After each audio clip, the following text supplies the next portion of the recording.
How to enable Flash Player on Chrome. Hello everyone, welcome back to our channel, and today we are back again with a new video. So without any delay, let's get into it. For that, firstly you need to head toward any one of the web browser.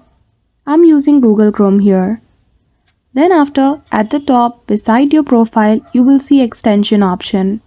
Click on it and go to manage extension.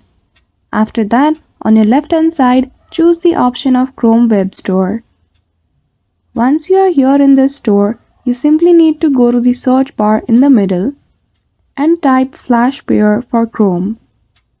Once you type Flash Player, at the top you will see this Flash emulator in. Then after, once you click on it, you will see the option to add it to Chrome. Simply click on that option and shortly you will see this prompt. Click on Add Extension and it will be downloaded to your Chrome. And that's it. Just like that, you will be able to enable Adobe Flash Player on Chrome browser. So I hope you found this video helpful. If you did, don't forget to give it a thumbs up and subscribe to our channel for such tutorial. Thank you for watching till the end.